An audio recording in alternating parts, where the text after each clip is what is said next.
Okay. Thank you. Thank you very much for giving me this opportunity.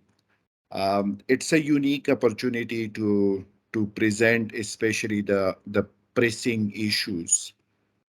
So my today's topic is basically the political economy analysis um, of the agriculture water use in the Lower Indus Basin. Uh, we did a research 2 years back on the political economy of the agriculture water use in the Lower Indus Basin, and I would like to share the findings from that research and then some of the recommendations which we produced and we presented to the government of Pakistan for actions. So I'm not going into discuss about the importance of water because we all know the importance of water and especially in Pakistani context. Like we are consuming 93% of available fresh water from in our agriculture. So there are governance scape and politically vested interest, and my focus will be mainly on the governance scape and the politically vested interest in the water use. So here I mean like the inefficient and inequitable distribution system, limited storage capacity, groundwater depletion and pollution, low water tariff and recovery, and poor infrastructure maintenance. So I will be just focus on this, and let me share like from one of our finding, like about 50, this is just one example, like about 59% of irrigation water in Laya district, Punjab, is misplaced from divergent headwork before reaching the field. And every week, farmers miss between 15 and 95 tons due to shortage of water. This is just one example. So, in this, the approach which we followed for the study, we did the literature review just to find out like the thoughts, the knowledge. Uh, we engaged various stakeholders. So those stakeholders were small, medium, large tenants, influencers, services providers like the irrigation and agriculture department. In how we did engage them, we did some focus group discussions and the key informant interviews. And we also looked into some case studies in various areas. And for the study, we selected some hot spots areas. So by hotspot, I mean where there is water scarcity, where there is presence of big landlords with influence over the use of water, where there is presence of politically and religiously influential personalities, where there is an awareness level of water use regarding the water rights, the awareness level of water users regarding good water management practices, and inappropriate cropping patterns due to politically motivated pressures. So we that was the selection criteria for the areas, and we selected 20 areas all across the four provinces to look into this issue.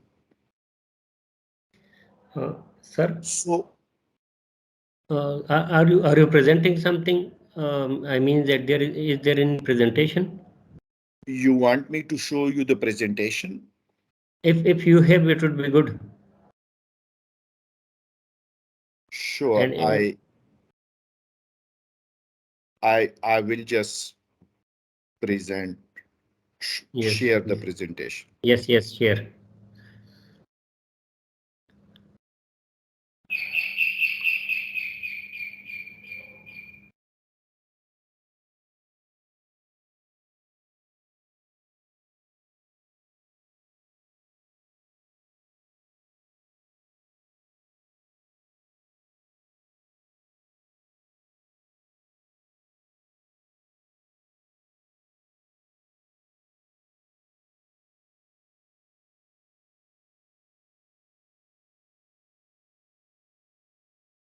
Sorry for keeping you waiting.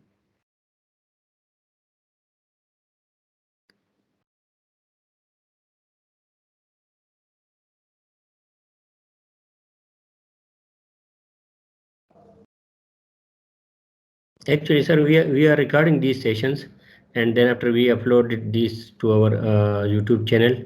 Therefore, it would be good that we had a presentation mode. Sure, and I will also share the presentation with you. Okay, thank you, sir.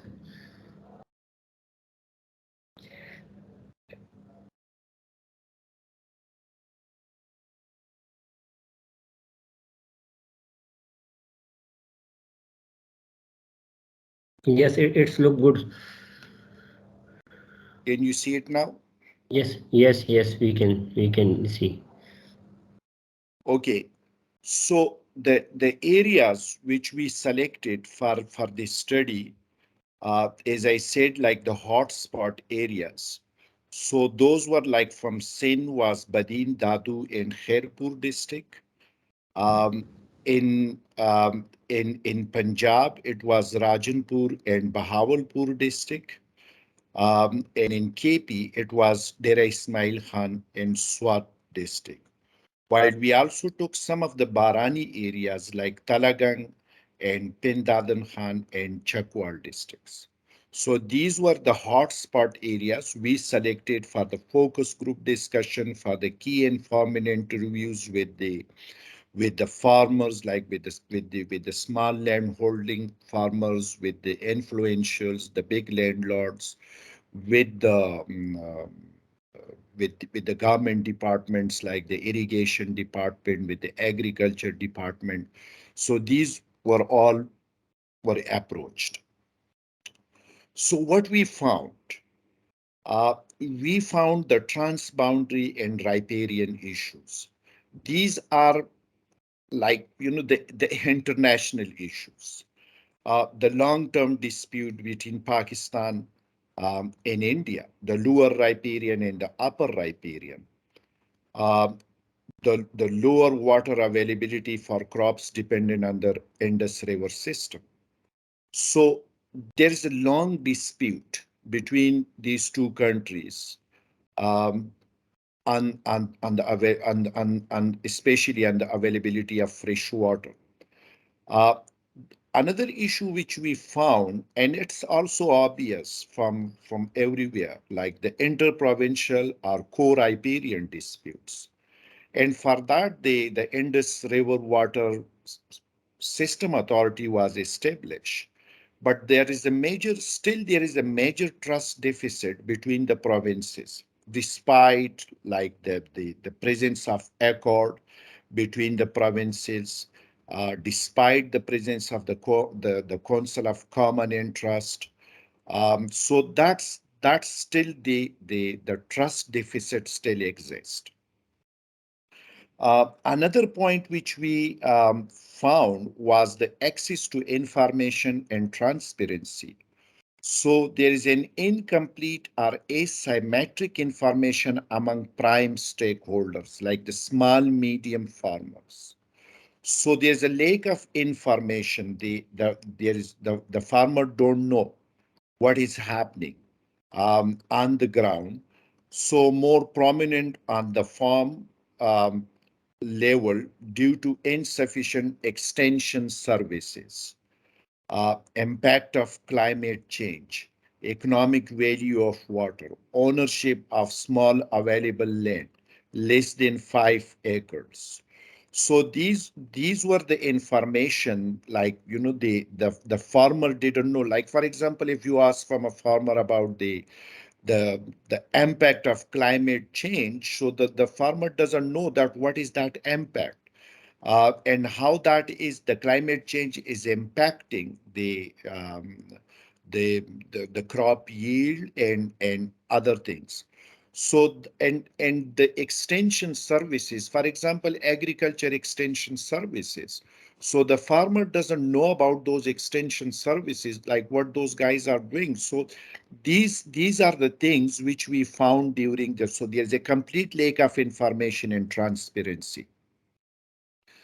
Uh, the the third thing, which was the restructure water tariff. So water tariff or Abiana, that is the to recover the cost of maintaining irrigation infrastructure. So there's the flat rate doesn't reflect scarcity of resources and discourage conservation. So there is a flat rate on rabi crops and on kharif crops on provinces, and that is not something serving the purpose.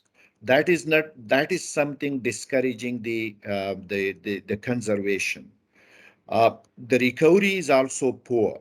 So, like in Punjab, uh, we found that an average of 73% in the past 5 years, the Abhiana was recovered. And in Khyber Pakhtunkhwa, 64% of the Abhiana was recovered, while in Balochistan it was 8%.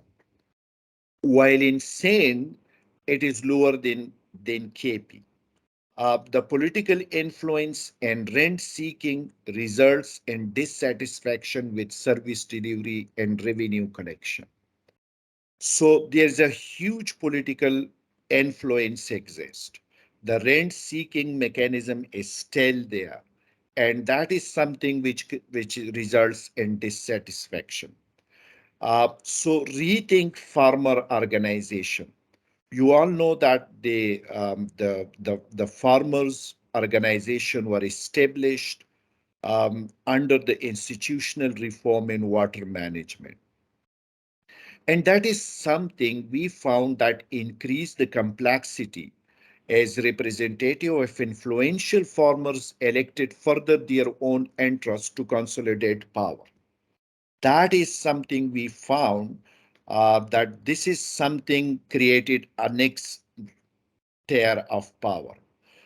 Some farmer state having to pay 6 times more to adjust the size of their moga because of these water management organizations.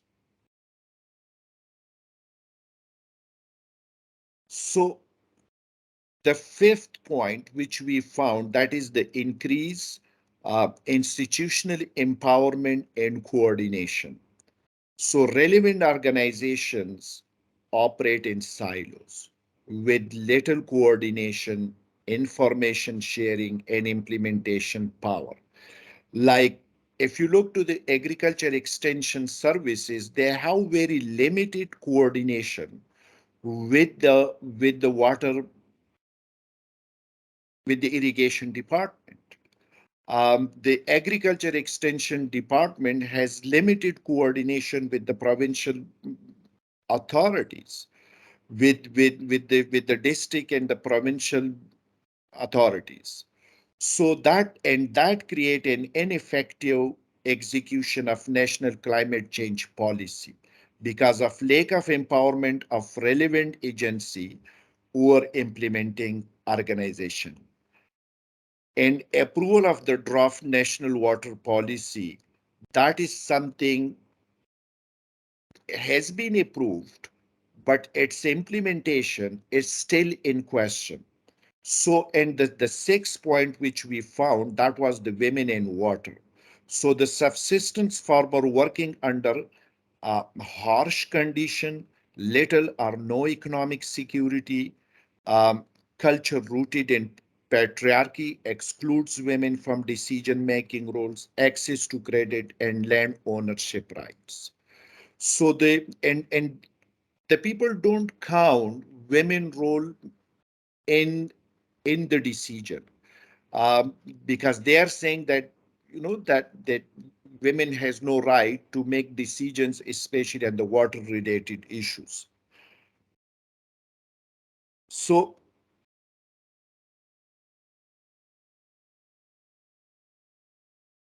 okay, in the last thing which we found, that is elephant in the room, the political cloud. So the large farmer claims the lion's share of available water, or left water directly from the river. Small farmers blame influential families for water robbery, often with the knowledge of irrigation officials and local law and order institutions. So there is an elephant in the room.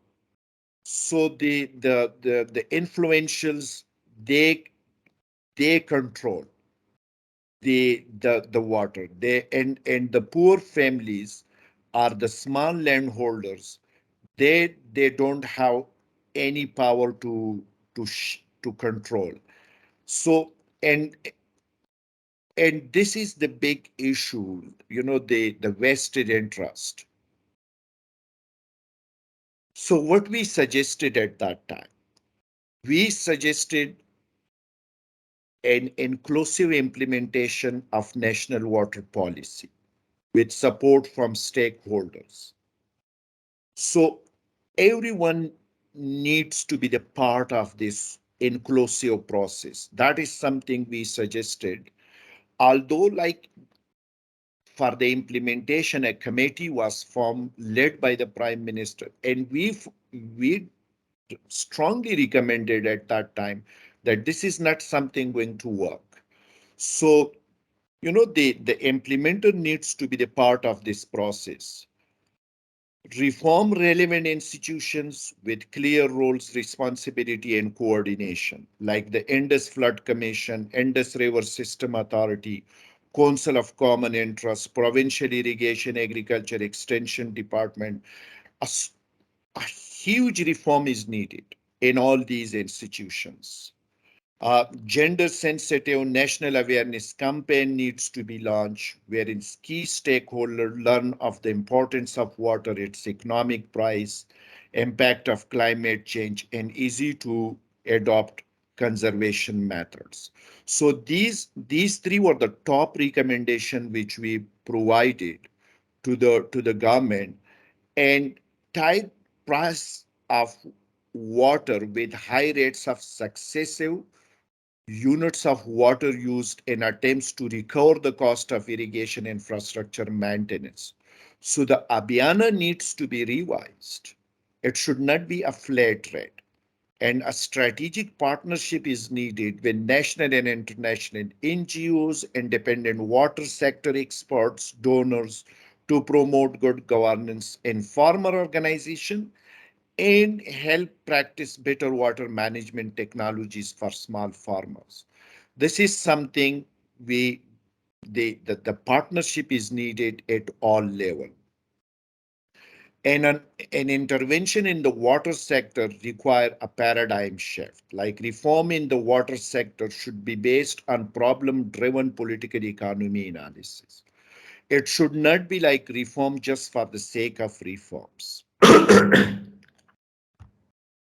So that's it from my end. If you have any questions, so I would be happy to take it. Thank you very much, Farid Alam Sab. Before starting the question answer session, I would like to introduce, as we missed the introduction section, Farid Alam Sab. Farid Alam Sab is Director Asia Foundation, and he has a vast experience of almost 20 years in development sector. His career focus are mainly focused on governance, women empowerment, climate change, and regional coordination. His expertise is mainly in strategic planning, resource mobilization, and operational planning. He led many different planes in water, energy, and food, dealing with water, energy, and food nexus, and worked in different countries like Afghanistan, Nepal, and Sri Lanka. So the floor is now open for question answer. If someone want to have a question, please raise your hand so that I can open up his mic and present allow him for his question.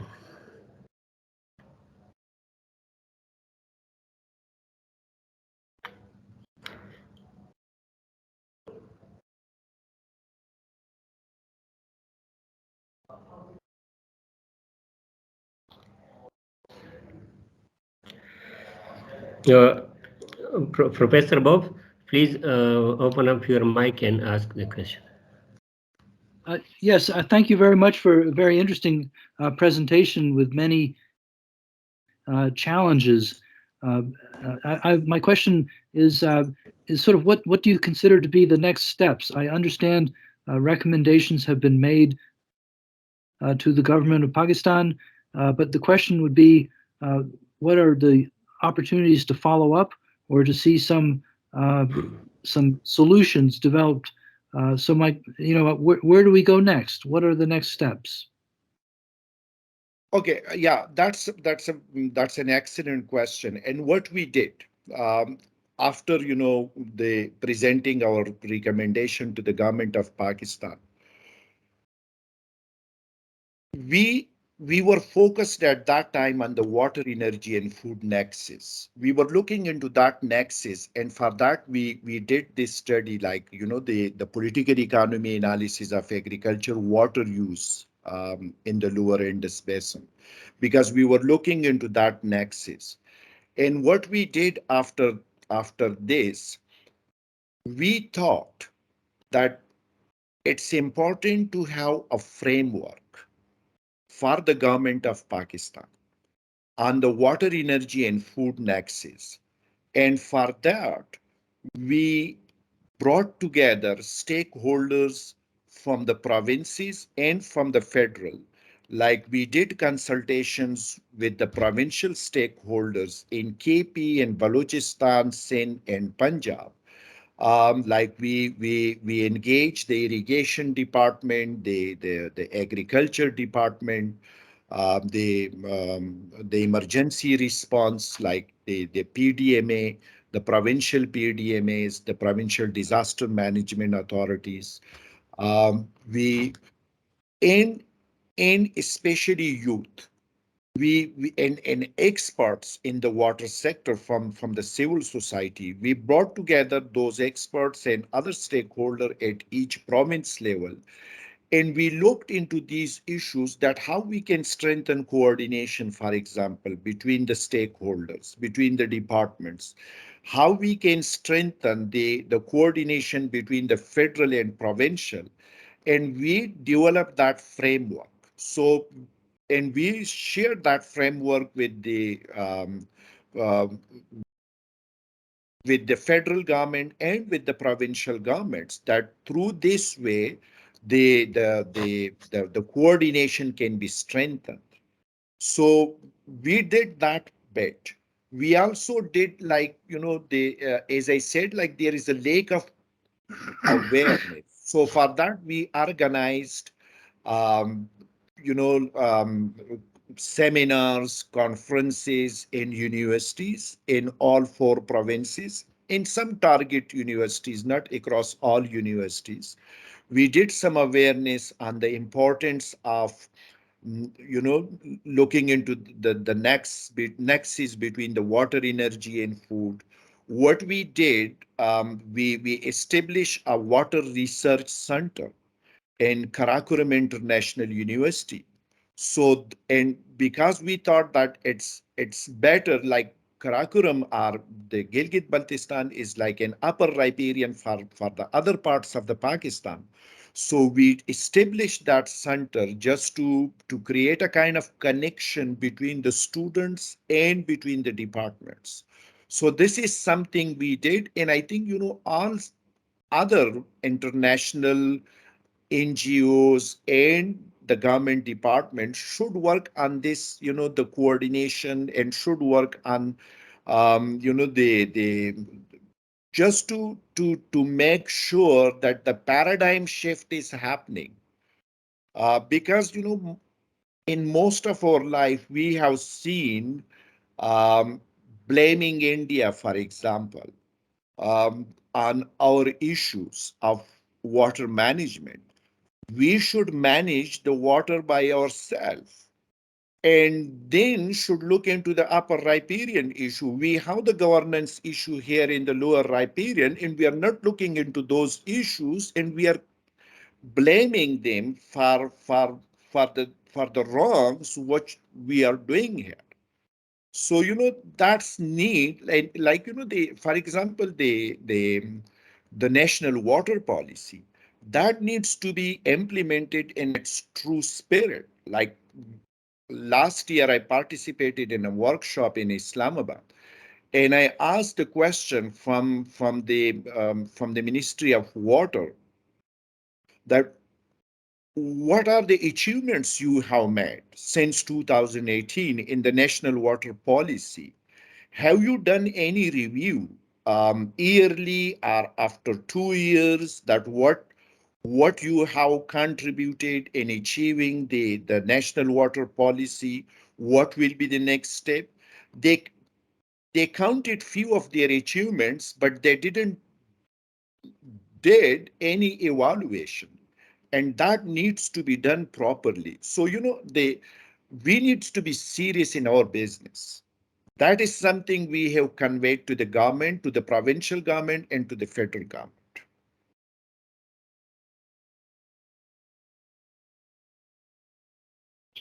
Thank you, sir. We have another question from Professor Matthias Vinegar. Sir, please open up your mic. Yes. Thank you. Sorry, my question is almost the same as the one Bob just asked before. To my understanding, most of these presentations just now, which is no doubt, it's very clear and very good, have been made 30 years ago already. If you consider the reports existing 25 years ago, they exactly ask the same things. It's not new at all. The problem is really how to implement it. How can you really manage it? Meanwhile, of course, population is increasing rapidly, the needs are increasing rapidly, and the more you need water, the more everyone just takes it, I'm a little bit worried from looking from outside. How can you properly manage it, There, I'm still without any answer. I had contacts to many, many institutions, groups, also Karakorum International University, and so on. You have similar institutions in Peshawar, in Albuquerque, and so, not in Albuquerque, in anyway, it doesn't matter. In many institutions, you have the same institutions, and not really things happen. And there I'm a little bit frustrated. I just wonder, how is it possible to really implement these things? Meanwhile, I said the World Bank has published a very similar report 30 years ago. The population has more than doubled. And even if we don't have any climate change, I think the problem is here. And how to reach the responsible people and do something. There I'm a little bit wondering. I just have a big key question mark, and I would like to know from our Pakistani colleague, how do you really implement it? Sorry, it's a little bit the same as Bob just asked before. Thank you. Yeah, you are absolutely right. It's exactly the same, like like the findings which we presented, like the lower and upper riparian issues, for example, the mistrust between the provinces, for example, the small and large landlord issues. The issue is the management, is the vested interest of the political clout. And that is something, as I said, but one thing which is very interesting in Pakistan, we have a huge, 63% of our population is youth. And that is an array of hope. Like for me, what we did, we, we, we did some awareness, some seminars in the universities to engage youth in these issues. Let me just recall one of the event which we supported, and that was from um, the School of Leadership. That's a local NGO working with the youth, and annually they organize a kind of 5 days, get together event for the youth, for about 300 youth from all across the country. And we did 1 day session with those youth. And then by the end of the day, we requested them that if they have innovative ideas in their mind, they can do share with us and we will support them. We received some excellent ideas from those youth, and we supported 4 of them. So, like, for example, one idea was the hydraulic ramp pump. That is something was a replication of the hydraulic ramp pump. We have some hydraulic ramp pump in Gilgit-Baltistan area to lift water from the river to the top of the mountain. So we replicated that hydraulic ramp pump. That's a low cost um, activity in Deer district of KP. So we supported, for example, the rooftop, the rooftop kitchen gardening in Karachi. We supported the some research on the vehicle service area. So these are the ideas we supported. So I think the response to your question is, um, in this time we need to engage our youth. Um, to challenge the vested interest of the political cloud. Those interests needs to be challenged, and for that you need to engage the youth.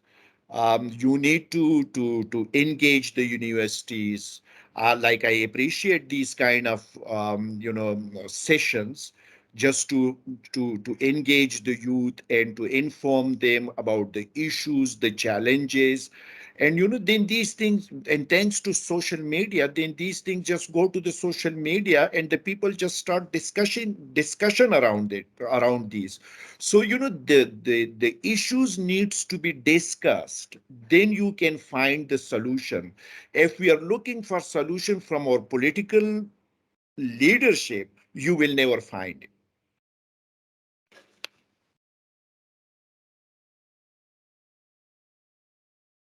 Thank you. Thank you very much. We have another question from Professor Bob.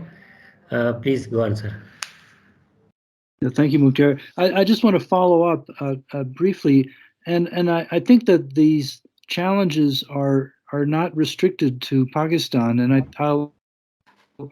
I'll mention a phrase that we use in the United States. We talk about the tragedy of the commons, the tragedy of the commons, in the sense that there's a large resource that is relatively poorly known and everybody uses, and so it's like fishing the fish from the ocean. Eventually, there's no more fish. We're using the groundwater in California. Eventually, there's no more groundwater. We're using the groundwater in the central United States, the Ogallala Aquifer, very famous case.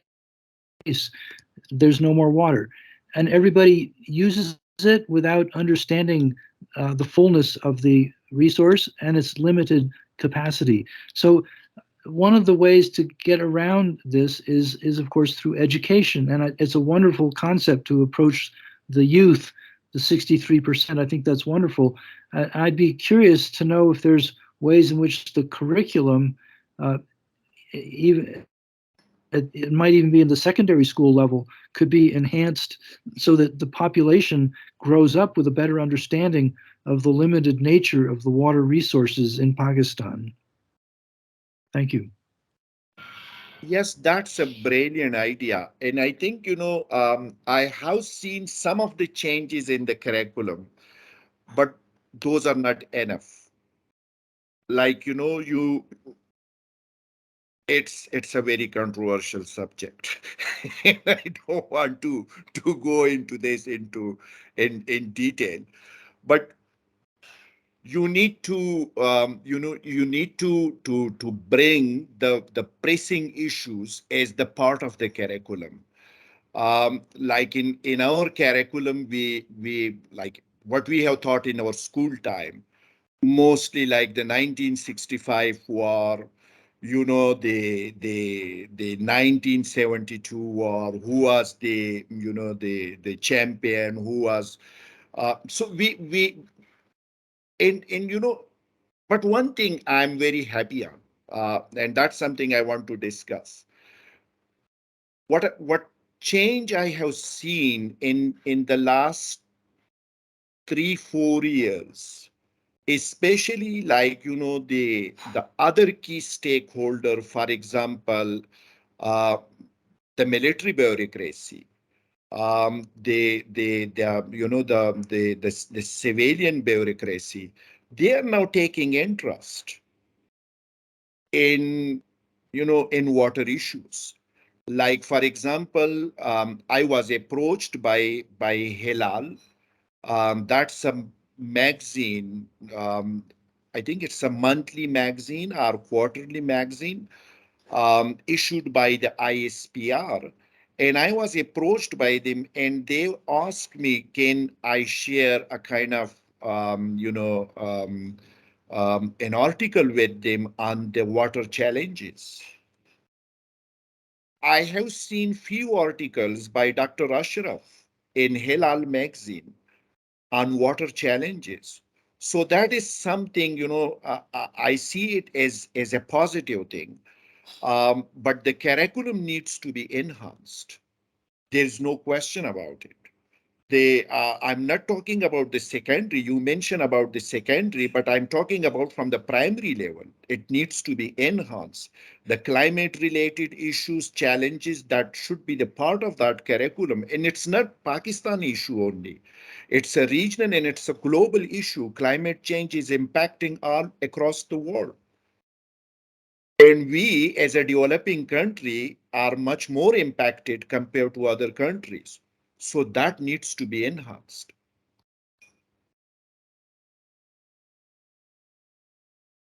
Thank you, sir, for your kind reply.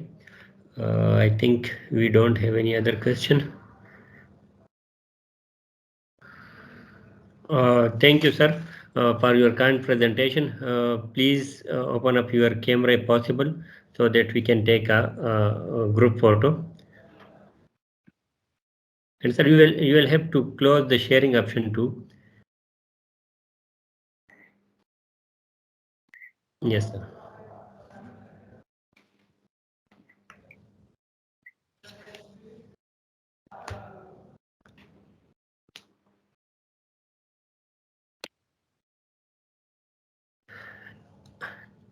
Thank you, sir. Thank you. Thank you. Thanks. So, Professor Bob, do you want to have some final words? No, I think I'm very grateful for the opportunity to have this discussion, and I want to emphasize the global character of the challenge. And I think that you've touched on a variety of course, critical issues in Pakistan, but I think that you would find many of the same challenges here in the United States. You'd find the same challenges in many other countries. And I think that as we look at resource utilization, we always say that the value of the water when the well runs dry. I mean, it's a challenge for all of us that the resources appear to be abundant until they're used up, and that's part of this challenge of the tragedy of the commons. And I think that it's difficult to modify curriculum, but if in the primary schools and the secondary schools, if there were to be some kind of a national emphasis on resources and resource management, it doesn't need to be placed in a controversial way. It doesn't need to be discussed from the standpoint even of climate change. It could just be resource availability and utilization. Yes. And I think that that's something that everybody is interested in, and it should be something that would be a topic in all of the schools. And again, I don't know how to make something like that happen, but there may be national programs for curriculum evaluation or textbook, monitoring or something. And it may be that some of these resource issues could be elevated to a point where everybody knows about them. I mean, your goal needs to be that you ask somebody on the streets of Islamabad or Rawalpindi about water, and they should be able to tell you that this is a big challenge for the nation, a big challenge for everybody. And as you get increased public awareness, I can tell you an example in Colorado. We had a drought maybe 15 years ago, and the city of Denver had a tremendous publicity campaign about conserving water, and it made a big difference. Water usage was limited. People paid attention, and for years afterwards, there was this recognition that the use of water had declined because the people had become more aware of the value of the water. So people's behavior can be changed, but it comes through education, and that's I think a universal observation applicable any place on earth. Thank you, sir. So this was all from today's talk. Thank you, Farid Alam Sahab, for your kind presentation, and all the participants for your participation. So that's all for today. See you all next week, inshallah. Thank you. Pleasure to meet you all. Thanks. Bye-bye. Okay. Thank you all.